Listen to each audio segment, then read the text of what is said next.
12 बजे सिर्फ DD national पर, देश का पहला चैनल, देश का अपना चैनल।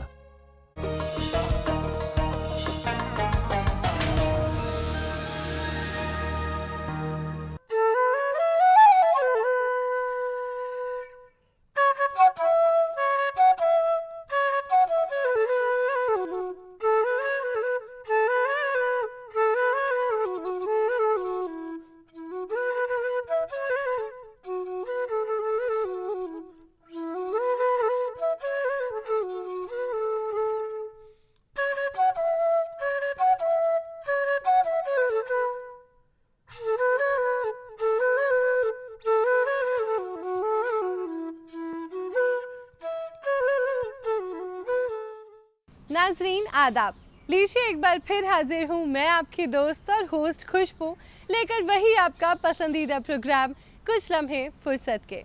जिस तरह हर हफ्ते आप हमसे मिलने का इंतज़ार करते हैं, उसी तरह हर हफ्ते आपसे मिलने का बेसब्री से हम भी इंतज़ार करते हैं, क्योंकि आपको नई नई और उम्दा जानकारियों से रूबरू जो करवाना होता है। तो चलिए आज के शुमारे का आगाज़ करते हैं। भाई मौसम है गर्मी और लू का, तो मैंने सोचा क्यों ना आपको इस बारे में जानकारी फराहम की जाए। तो आइए जानते हैं गर्मी और लू से बचने के कुछ प्रिकॉशंस अपने एक्सपर्ट डॉक्टर से। आजकल की, जैसे आप लोग सब जान रहे हैं, गर्मी का मौसम आ चुका है और धीरे धीरे तापमान बढ़ता ही जा रहा है और लू की संभावनाएं हर रोज़ इतनी ज़्यादा होती है कि हर इंसान सोचता है कि कैसे वह अपने आप को लू से बचाए। तो थोड़ी चीज़ें हम अगर सावधानी बरतेंगे तो हमारे लिए ही आसान है, हम अपने आप को लू से बचा सकते हैं। पहली बात तो ये है कि जब धूप एकदम सर पे होती है तब हमें बाहर जाना ही नहीं चाहिए। अगर जाएं भी तो कोशिश करें कि कम से कम टाइम के लिए हम बाहर रहें। जितनी कोशिश करें हम छाता, टोपी या किसी प्रकार का चश्मा, सन ग्लासेस पहन के रखें तो हमारे को ही बचाव रहेगी। छाए की तरफ ज़्यादा रहें, खुले धूप में डायरेक्ट सन के नीचे रहना सही नहीं रहेगा। कोशिश करें अपने साथ एक पानी का बॉटल रखें या बीच बीच में आप कुछ ना कुछ ड्रिंक्स या फ्लूइड्स, कुछ भी, नींबू पानी, नारियल पानी जो हो वो आप ले, और ठंडा हो तो बेटर रहता है। ज़्यादा ठंडा भी नहीं लेना है, वो गर्म सर्द का फ़र्क पड़ जाता है, बट हाँ आप किसी प्रकार के लिक्विड ज़रूर लेते रहें। कोशिश करें कि जब मौका मिले थोड़े छाँव में आके, या अगर आप बाहर मार्केट में गए हुए हैं तो किसी दुकान के अंदर खड़े रह जाएं या पेड़ के छाए में खड़े रहें। फिर भी अगर लू लग जाए तो हमें घर में आके सबसे पहले ठंडे वातावरण में थोड़ी देर लेटना चाहिए। पानी हर आधे घंटे में लेते रहना चाहिए। खाली पानी नहीं होता, साथ में हमें, क्योंकि हमारे बॉडी से सॉल्ट्स भी गए हुए होते हैं, तो हमें नींबू पानी या मौसमी का जूस या नारियल पानी ये हम रखें अपने आहार में तो सही रहता है। कुछ कुछ फ्रूट्स और फल ऐसे होते हैं जो पानी से भरे हुए होते हैं, जैसे कि तरबूज और फिर खरबूजे, ये और खीरे, ये हम अपने डाइट में रखें तो भी हम अपने आप को लू से बचा सकते हैं। तो आइए इसी के साथ आगे बढ़ते हैं और जानते हैं घर पर मैनिक्योर करने के आसान तरीके। घरेलू सामान से हम कैसे मैनिक्योर करेंगे वो मैं आपको अभी करके दिखा देती हूँ। मैंने सब चीज़ें तैयार करके रखी हुई हैं। घर में कैसे मैनिक्योर किया जाता है उसके लिए मैंने कुछ सामान अपने घर में ही जो हमारे पास होता है वो सब चीज़ें मैंने यहाँ पे तैयार करके रखी हुई है। जैसे कि ये गर्म पानी है, ये बेकिंग सोडा है, ये सॉल्ट है, ये शैम्पू है, ये लेमन है, ये दही है, ये कोकोनट ऑयल है, ये बेसन है और ये रोज़ वाटर है। ये घर में हमारी बहुत सी क्रीम मॉइस्चराइज़र हमारे पास होता ही है, वो मैंने ऐड किया है, और टूथपेस्ट भी ऐड किया है। और रोज़ पेटल्स मैंने इसलिए रख लिए क्योंकि मेरे पास थे, तो मुझे लगा कि मैं मैनिक्योर करूँगी तो उसमें ये यूज़ करूँगी तो एक तो खुशबू आएगी और ये देखने में भी बहुत अच्छा लगेगा। ये हल्दी है जो हम मैनिक्योर में लास्ट में पैक जो हम अप्लाई करेंगे बेसन वाला, उसमें इसको ऐड किया जाएगा। ये टूल्स वगैरह है, ये मेरे पास नेल ब्रश था मेरे पास और ये टूल्स थे तो मैं इसको यूज़ करूँगी। अगर आपके पास में ये ब्रश नहीं है तो आप घर का जो भी पुराना टूथब्रश है वो आराम से यूज़ कर सकते हैं। नेल फाइलर सबके घर में होता है, लूफ़ा भी सबके घर में होता है, बस हमें लूफ़ा का ध्यान रखना है, ये सॉफ्ट होना चाहिए, ये हार्ड नहीं होना चाहिए। ये मैंने बाउल ले लिया है जिसमें मैं आपको मैनिक्योर करके दिखाऊँगी। इसमें गर्म पानी है, इसमें हम डालेंगे रोज़ वाटर, इसमें हम डालेंगे बेकिंग सोडा,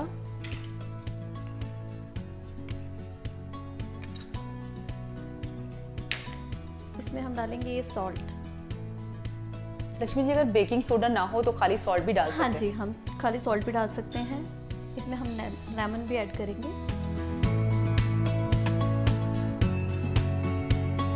अब हम इसमें डालेंगे शैम्पू। कोई भी घर में हमारे पास शैम्पू होता है, माइल्ड सा शैम्पू आप इसमें ऐड कर सकते हैं।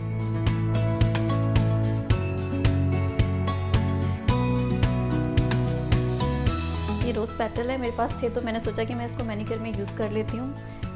इसमें फ्रेग्रेंस के लिए भी और देखने में भी बहुत अच्छा सा लगेगा।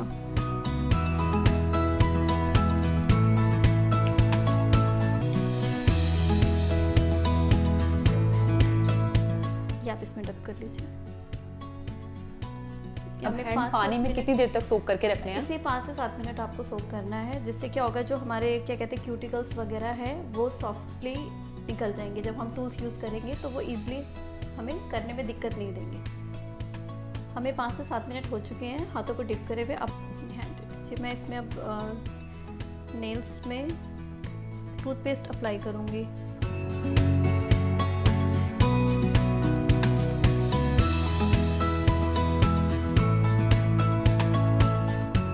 तो टूथपेस्ट जैसे आप अप्लाई कर रही हैं नेल्स में, तो ये कोई भी जो हम घर में टूथपेस्ट यूज करते हैं उसको हम, अगर वो क्रीम ना हो हमारे पास तो? हाँ, क्रीम नहीं है तो आप टूथपेस्ट यूज़ कर सकते हैं। घर पे मॉइस्चराइजर है, टूथपेस्ट तो ऑलमोस्ट सबके घर में होता ही है जी। ये आप क्रीम की जगह यूज़ कर सकते हैं। ओके।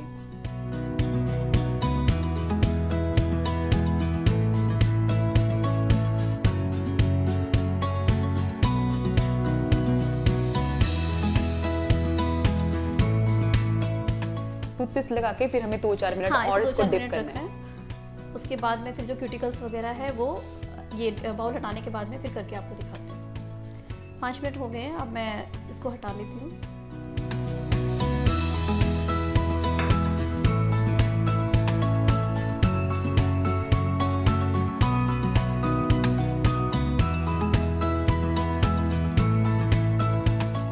ये मैं नेल ब्रश कर रही हूँ। जो भी इनके हैंड में गंदगी होगी नेल्स के अंदर में, और जो आसपास के नेल्स के पास में जो होती है गंदगी, वो क्लीन हो जाएगी। लक्ष्मी जी, कई लेकिन- बार ऐसा ब्रश अगर ना हो हमारे पास तो हम क्या कर सकते हैं? अगर हमारे पास ये वाला ब्रश नहीं है तो आप घर में कोई भी टूथब्रश है वो आप इजीली यूज़ कर सकते हैं। अब मैं इसको हाथों को सोक करने जा रही हूँ। उसके बाद मैं नेल फाइल करूँगी। फाइल करने से क्या होगा, आपकी नेल्स की शेप अच्छी दिखेगी।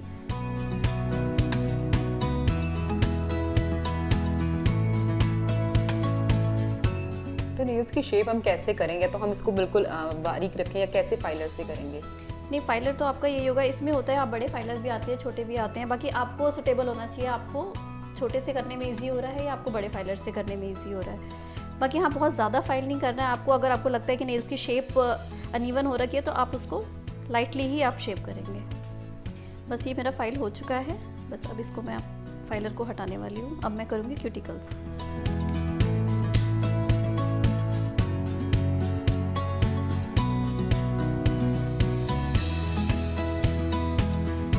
ये मैं हैंड पे क्रीम अप्लाई कर रही हूँ। तो क्यूटिकल्स जो आप रिमूव कर रही हैं, तो ये कौन सी क्रीम आपने अप्लाई करी है? ये मॉइस्चराइज़र था, वही मैंने इसको अप्लाई किया है। तो क्या हमें कोई सा भी मॉइस्चराइजर ले हाँ सकते जी, हैं? आप कोई भी मॉइस्चराइज़र अप्लाई कर सकते हैं। इससे क्या होगा, अगर मैं डायरेक्ट अप्लाई करती तो वो बहुत ज़्यादा हार्ड हो जाता, स्किन में प्रॉब्लम करता।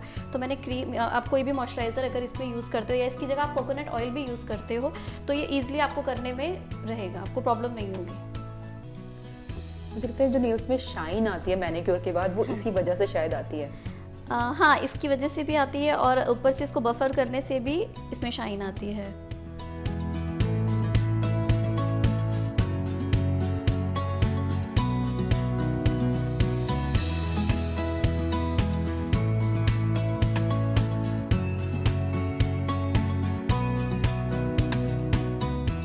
अब मैंने ये वाला कर चुकी हूँ मैं आपको। अब मैं क्यूटिकल्स हैं वो निकालूंगी मैं। इसको भी हमें बहुत ही तरीके से यूज़ करना होता है, क्योंकि इसमें जो बीच में है कट वाला ऑप्शन है, जिससे अगर आपने थोड़ा सा भी हाथ से किया तो वो कट हो जाएगा, वहाँ से ब्लड आ जाएगा। तो ये आपको बहुत ही तरीके से यूज़ करना है। तो ये मैनिक्योर के जो खास सामान आप यूज़ कर रही हैं, ये हाँ मार्केट जी। में इजीली मिल जाते हाँ हैं? जी, हाँ जी, ये मार्केट में ये 2-3 चीज़ें हैं। आप आराम से आपको शॉप पे आप बोलोगे तो ये आपको क्यूटिकल्स वाला हो गया, पुशर हो गया, नेल फाइलर है, ईजिली मिल जाएगा आपको ये। अब आप क्यूटिकल्स रिमूव हाँ करने जी, के ये बाद मेरा क्यूटिकल्स रिमूव हो चुका है। ये मैंने शैम्पू लिया है। अब मैं हैंड पे पहले तो लोफा यूज़ करूँगी। ये शैम्पू आपने कोई भी अवेलेबल शैम्पू जो हाँ घर जी, में जो भी होता हमारे घर पे शैम्पू होता है, माइल्ड है चाहे शैम्पू नहीं है, बॉडी वॉश है, वो आप इजीली आप हैंड पे यूज़ कर सकते हैं। लोफा भी आपको बहुत सॉफ्ट यूज़ करना है, हार्ड लोफा यूज़ नहीं करना है, और हैंड पे भी बहुत सॉफ्टली चलाना है। मैम आपको कैसा लग रहा है मैंने करके?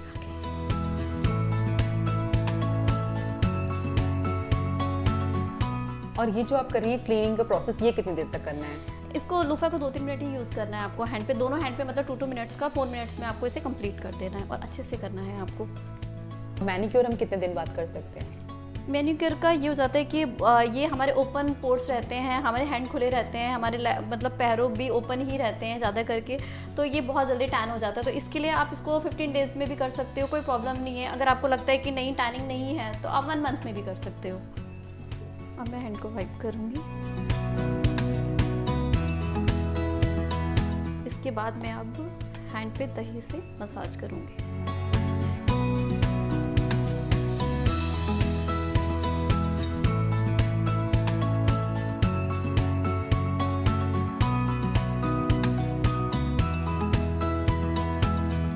और फिर दही से मसाज आपको कितनी देर तक करना है ये आपको 2-3 मिनट ही करना है।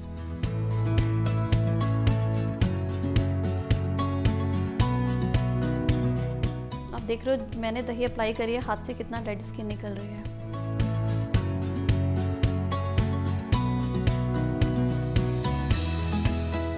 इसके बाद मैं आपको बेसन का पैक इनके हैंड पे अप्लाई करके दिखाऊंगी, वो बहुत अच्छा टैनिंग का काम करता है। मुझे लगता है मोना को भी मैनिक्योर में उतना ही मज़ा आ रहा होगा जितना मुझे उसको सीखने में आ रहा है। कैसा लग रहा है आपको? बहुत अच्छा लग रहा है।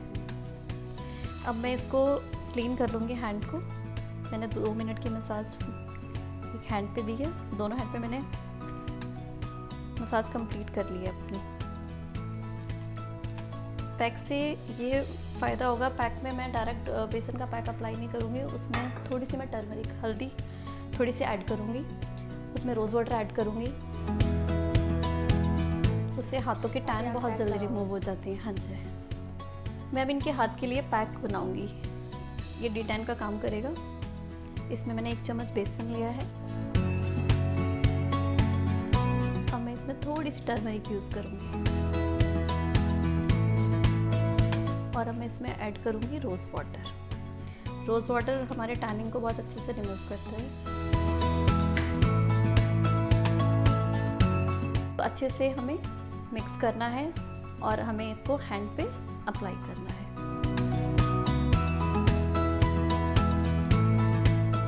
इसको अप्लाई करने के बाद हमें 5 से 7 मिनट तक इसको रखना है, जिससे ये थोड़ा ड्राई हो जाएगा, और इसको मसाज करके हमें उतारना है। और उसको मेरे ख्याल से इसी तरफ दोनों हाथों पे लगा लेना है। हाँ जी, ये मैंने D10 पैक लगा दिया है। इसको मुझे 5 से 7 मिनट इसको रखना है, थोड़ा सा ड्राई हो जाए, उसके बाद मैं इसको रिमूव करूँगी। रिमूव भी मुझे इसको करना है मसाज करके, ऐसे ही मुझे यूज नहीं रिमूव करना है, अच्छे से मसाज 2-3 मिनट करके उसके बाद मुझे इसको रिमूव कर देना है। लेकिन इसको रिमूव करने से पहले मेरे को अच्छे से मसाज करनी है इसको, क्योंकि ये ड्राई हो जाता है। अच्छे से हैंड पे मसाज करके आप इसको रिमूव करेंगे।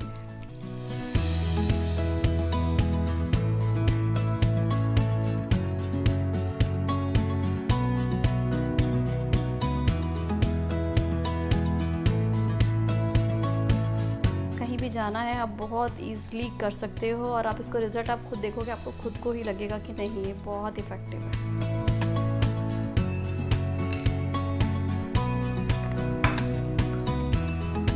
और मुझे लग रहा है ये इतना आसान है, ये सारे स्टेप्स भी इतने इजी है कि कोई भी इसको कोई भी आराम कर से सकता है, आराम से इसको आप घर पे कर सकते हो। भाई वाकई में मोना के हाथ तो अब अलग से ही ग्लो कर रहे हैं और बहुत अच्छी शाइन हाथों में देखने को मिल रही है। बिल्कुल बस ये काफी मेरा, अच्छा हुआ। बस अब मैं इसमें लास्ट नेल पेंट लगाऊंगी। अब मैं ये नेल पेंट यूज़ करूंगी। अब मैं नेल पेंट लगाऊंगी, ये मेरा लास्ट है।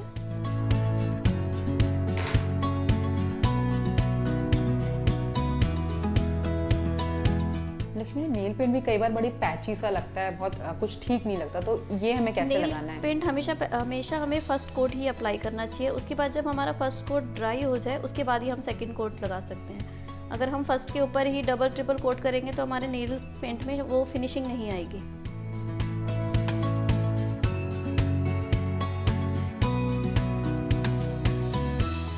ये मेरा नेल पेंट लास्ट टचअप देना था मेरे को, ये मेरा हो चुका है।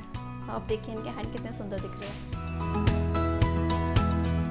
हमने घर में ही कम खर्चे में बहुत अच्छा मैनिक्योर किया है। देखिए आप इसका रिजल्ट देखिए, आप इंस्टेंट रिजल्ट है इसका।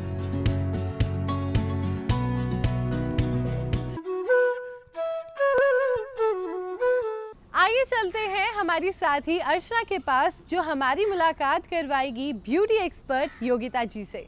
योगिता, इस्तकबाल है आपका हमारे इस खूबसूरत प्रोग्राम जिसका नाम है कुछ लम्हे फुर्सत के। तो सबसे पहला सवाल मैं आपसे ये पूछना चाहती हूँ कि अक्सर बाज़ार में बहुत सारे तरह तरह के हेयर केयर के प्रोडक्ट्स मिलते हैं जिन्हें हम ख़रीद लेते हैं, तो क्या इन प्रोडक्ट्स का जो साइड इफ़ेक्ट होता है वो हमारे बालों पे, उससे हम कैसे बच सकते हैं? क्या कुछ घरेलू नुस्खे हैं जिससे हम घर में ही हेयर केयर कर सकते हैं? देखिए, सबसे पहले एक बहुत इम्पॉर्टेंट बात यह है कि बालों की सफाई करना बहुत ज़रूरी है। ये एक मिथ है कि हमें बाल हफ्ते में 3 बार धोने हैं या 2 बार धोने हैं, कितनी बार धोने हैं, इस सवाल का अक्सर सभी लोग जवाब ढूंढते हैं। बट क्या होता है कि हर एक के लिए जवाब थोड़ा सा डिफरेंट रहेगा। कुछ लोग हैं जो फील्ड मार्केटिंग में काम करते हैं, तो उनके बालों का जो एक्सपोजर है वो धूल मिट्टी से ज़्यादा होता है, तो ऐसे लोगों को हफ्ते में कम से कम 3 बार, एक दिन छोड़कर अगले दिन बाल धोने चाहिए। और जो लोग इंडोर्स हैं, इंडोर्स में काम करते हैं, तो उतना धूल मिट्टी के साथ उनका एक्सपोजर नहीं होता, तो उस केस में एटलीस्ट 2 बार बाल उन्हें फिर भी धोने चाहिए। तो इसीलिए बहुत इम्पॉर्टेंट है कि हम हफ्ते में 2 बार बाल ज़रूर धोएं जो लोग इंडोर्स रहते हैं। अब आपका सवाल है कि कौन से प्रोडक्ट्स हमें यूज़ करने हैं, कौन से नहीं करने हैं, क्योंकि मार्केट में प्रोडक्ट्स का भंडार लगा हुआ है। सो कोशिश कीजिए कि आप जो प्रोडक्ट्स यूज़ कर रहे हैं उसके अंदर एक आपका शैम्पू हो, एक आपका कंडीशनर ज़रूर हो। शैम्पू कोशिश कीजिए सल्फेट फ्री हो, बट सल्फेट फ्री शैम्पू से क्लीनिंग जो है बालों की ठीक से नहीं हो पाती है। इस वजह से आपको कम से कम 2 वॉशेस करने चाहिए। जो हमारा स्कैल्प है उसमें डैंड्रफ की जो समस्या है वो बहुत कॉमन होती है, तो कुछ ऐसा टिप्स या कोई ऐसा हेयर ऑयल आप बताएं जिसे हम घर में बनाएं और डैंड्रफ ना हो जिससे बालों में। अर्चना, बहुत खूबसूरत सवाल आपने पूछा, बिकॉज डैंड्रफ की ये जो प्रॉब्लम है ये बहुत आम हो चुकी है। ज़्यादातर लोग इस बात को नहीं जानते हैं कि डैंड्रफ की प्रॉब्लम से भी हेयर फॉल होता है, तो इसको घर पे अगर हम इसका इलाज कर सकें तो ये सोने पे सुहागा होगा। मैं एक टिप देना चाहूँगी यहाँ पर। आप 1 कटोरी दही लीजिए, उसमें 1 नींबू का रस मिलाइए, 1 इंच टुकड़ा अदरक का लीजिए, उसका रस उसमें मिलाइए और 1 कपूर की टिकिया उसके अंदर मिलाइए। इन चारों के मिश्रण को अच्छे से मिक्स करके आप अपने स्कैल्प की जो मांग होती है उसे कंघी से कंघी करके निकाल के उसके अंदर आप लगाइए। इसको आप कम से कम आधे घंटे तक अपने सर में इसी तरह से रहने दीजिए। आधे घंटे बाद आप नॉर्मल अपना हेयर वॉश कर लीजिए। ये आपकी डैंड्रफ की प्रॉब्लम को बिल्कुल दूर करेगा। हर 15 दिन में आप ये नुस्खा घर पर अपना सकते हैं। योगिता, कई बार एक चीज़ मैंने सुनी है हेयर फॉल, फिर एक टर्म मैंने सुना है हेयर लॉस, तो इसमें क्या, मैं कंफ्यूज हूँ कि हेयर फॉल और हेयर लॉस में क्या फ़र्क है, तो ये आप बताएंगे। हेयर फॉल वो होता है जो हमारे सर के स्कैल्प के ऊपर की जड़ से गिरने के बाद फिर से ग्रो करने की क्षमता रखता है। बट अगर वो हेयर जो आपके स्किन के 3rd लेयर से अगर गिरा है, जो डेड होकर गिरा है, वो अब आपका फिर से नहीं उग सकता, उसको हेयर लॉस की प्रोसेस कही जाती है। बेसिकली हमारे हेयर ग्रोथ की 4 स्टेजेस होती हैं, anagen, catagen, telogen and exogen. Anagen क्या होता है? एनाजेन का पीरियड 2 से 6 साल का होता है। इस पीरियड के दौरान हमारे बाल ग्रोइंग स्टेज में होते हैं। इसके बाद बाल आपके कैटाजेन फेज में आते हैं। कैटाजेन फेज में आने के बाद बालों की ग्रोथ रुक जाती है। वहां पे वो स्टेज बालों को एक मैसेज भेजती है कि इससे ज्यादा अब आपकी ग्रोथ नहीं हो सकती। उसके बाद एक 3rd स्टेज बालों की आती है जो टेलोजेन फेज होती है। टेलोजेन फेज को एक आम इंग्लिश भाषा में, अगर लेमन लैंग्वेज में मैं आपको बताऊं, तो उसे स्लीपिंग फेज कहा जाता है। जो बाल हमारा कैटाजेन एनाजेन फेज से गुजर चुका है ऑलरेडी, अब वो टेलोजेन फेज में जब आता है, यहाँ पे आने के बाद वो 3 महीने तक वहाँ पे स्लीपिंग फेज में रहता है। स्लीपिंग फेज में रहने का मतलब ये होता है कि अब उस बाल को किसी भी तरह का न्यूट्रिशन नहीं मिल रहा है, और बिकॉज उसको न्यूट्रिशन नहीं मिल रहा है, उसका ब्लड फ्लो रुक चुका है, तो अब वो फॉल होने के लिए तैयार हो चुका है। धीरे धीरे करते करते 3 महीने पूरे होने के बाद यही वाला बाल 4th स्टेज में पुश हो जाता है, उसे एक्सोजन फेज कहा जाता है। यहां पर आकर ये बाल गिर जाता है। तो ये जो बाल आपका गिरता है इसे हेयर फॉल कहा जाता है। बट अगर ये वाला बाल फिर से आपके एनाजन फेज में आपके रूट्स जो हैं उनको प्रॉपर न्यूट्रिशन अगर आप दे रहे हैं, अगर आपके बॉडी में ब्लड सप्लाई जो है स्कैल्प तक ठीक से पहुंच रहा है, तो आपके एनाजन फेज में फिर नए बाल उगने शुरू हो जाते हैं। बट अगर न्यूट्रिशन की कमी है, ब्लड सप्लाई स्कैल्प तक ठीक से नहीं पहुंच रहा है, तब आपके न्यू सेल्स जनरेट नहीं हो पाते हैं और वो बालों को ग्रो नहीं कर पाते हैं, तब वो हेयर फॉल की स्टेज में आ जाता है। योगिता, आपका बहुत बहुत शुक्रिया कि आप खास तौर से हमारे इस प्रोग्राम में आई। आपने बहुत अच्छे हेयर और ब्यूटी टिप्स आज हमें दिए। मुझे लगता है कि जो ख़वातीन हैं वो भी आज इस एपिसोड से वाकई में फैज़याब हुई होंगी, और वो ये जो हेयर केयर और ब्यूटी टिप्स हैं वो घर में भी ज़रूर अपनाएंगे आने के लिए। Thank you so much. Thank you. तो नाजरीन, कैसा लगा आपको हमारा आज का शुमारा? उम्मीद करती हूँ बेहद पसंद आया होगा और आप इससे फैज़याब भी हुए होंगे। आप हमारा ये प्रोग्राम डीडी उर्दू के यूट्यूब चैनल पर भी देख सकते हैं और कमेंट सेक्शन पर हमें अपनी राय ज़रूर भेजें। अगली मर्तबा फिर होगी मुलाकात एक नए शुमारे के साथ। तब तक के लिए मुझे और मेरी टीम को दीजिए इजाज़त। खुदा हाफिज़।